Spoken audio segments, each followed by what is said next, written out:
Officer Delgado, tell us a little bit about the journey that brought you here to the Columbus Police Academy and what this experience has been like for you. Well, it's been a roundabout journey, I think, for all of us. We all came from different backgrounds. We all came from different places.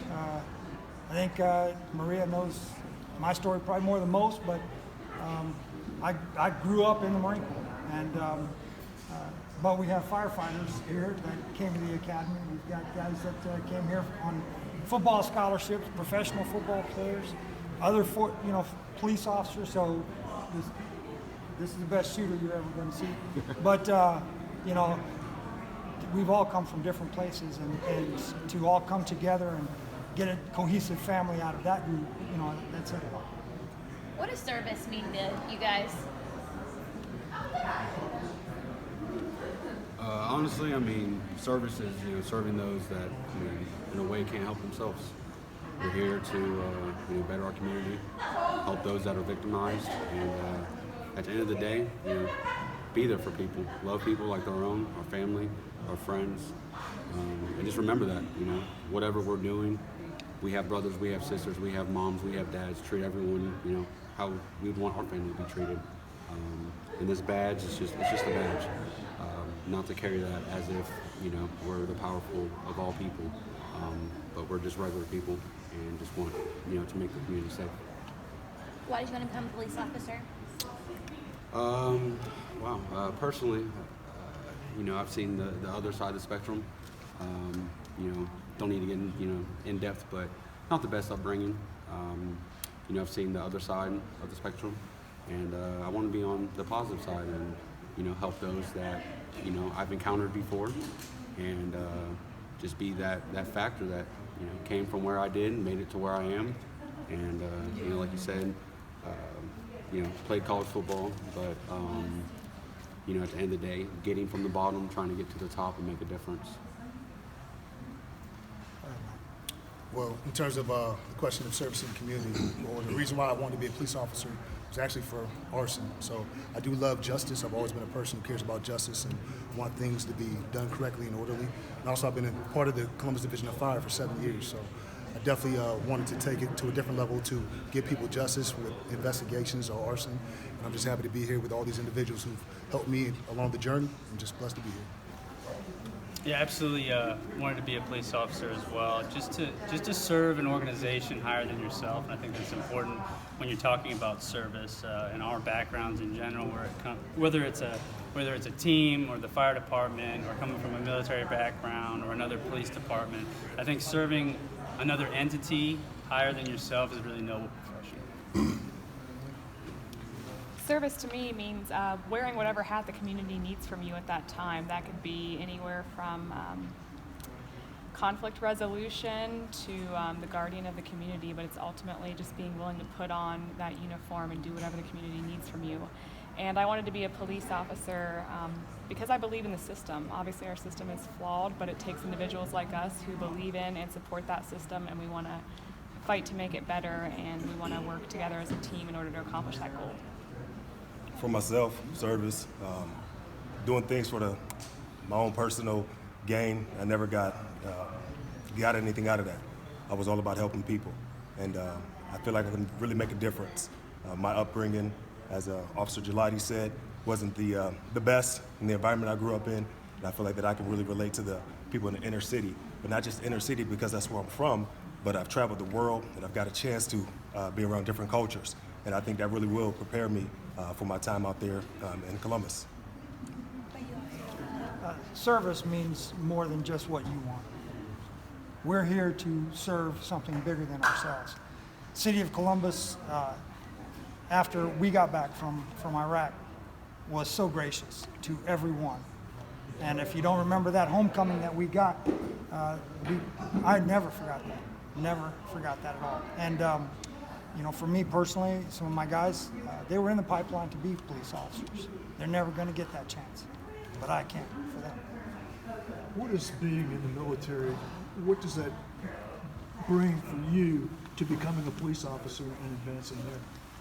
Well, this is a quasi-military organization, and so there's a lot of carryover. And I think from all of our perspective, we all generated something different at the academy. In the military, sometimes things are way strict. Here, you have a nice mix. And so it was an easier transition for some. For me, I thought it was a fairly easy transition. But sometimes I had this guy here to be able to tell me, hey, maybe you let me take the reins on that and you pull back a little bit. And, you know, I had this guy here that, hey, you know what, I got your back. You know, you just sit back, I'll take this one. You know, and I think that dynamic played on for the entire time we were here. Officer Allen, you mentioned essentially diversity. This is becoming a more and more diverse city day by day. Yes, sir. With ethnicities and cultures and stuff. How do you plan on dealing with that, and what has this class and this training brought to you to be able to deal with it? First and foremost, I plan on dealing with it just by being myself. Smiling at people, treating people like humans, because that's what we all are. It doesn't matter where we come from, it doesn't matter what country or anything. You know, you smile, someone will smile back. And I just plan on attacking it that way. As a class, we've all been through different walks in life, but we all found a way to get along and get through this process together. And we're going to take those experiences that we learned here, take them out there in the street. Many of your superiors have mentioned that this class is so tight-knit, and it's very evident by this interview that that is the case. Why do you think that is?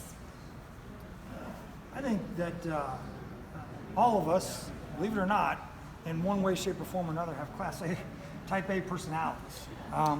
But because we all dedicated ourselves to serve a community bigger than us, we could take those egos and we can sit on them for a little bit and be able to learn from each other and be able to grow from each other. So I think that we accepted that coming into this, knowing that we were going to all be recruits and we were all equal on this level, and we all grew up together in this academy. I know you mentioned some of the folks that obviously are on your mind today. You're the elder statesman of this class, called the crazy uncle, affectionately, I believe, was the term that was used. You know, have you, throughout this journey, felt a connection to some of these young men that and women that you're coming up with, like the folks that you had when you were in Iraq? Absolutely. You know, I was so proud of everyone in this class. And for so many reasons. You know, these guys didn't wait around for somebody to tell them what to do. They took the initiative all the time. They did the things that were expected of them. You know, I grew up with this class just as much as this class, you know, and being the elder statesman, as you put it, that just means I'm old and I didn't miss that. But, you know, being the elder statesman, you know what, being around guys with this much energy and this much motivation and this much drive, that just keeps me young. You know, how can you be around this guy who's 24/7, and you know, and still feel old? You know, Gelati will make everybody feel young. Officer Gelati, what are some of the things you learned from Officer Delgado? I mean, honestly, he's helped with so many different things. I mean, just with me being in this academy, but not just him, just a lot of people in general. I mean, I think the huge thing with us is you got to be close. You got to be tight-knit. There's a lot of individuals that have done crazy things, but humble is the key, and that's the word. We don't come into class and bragging about this, that, and the third, or what we do, or what we've accomplished, or that's not the key. It's not about us, it's about us as a family. And at the end of the day, we're going to be on the street together, and we're going to have to watch each other's back and protect each other, protect the community. And again, it's not about us as individuals.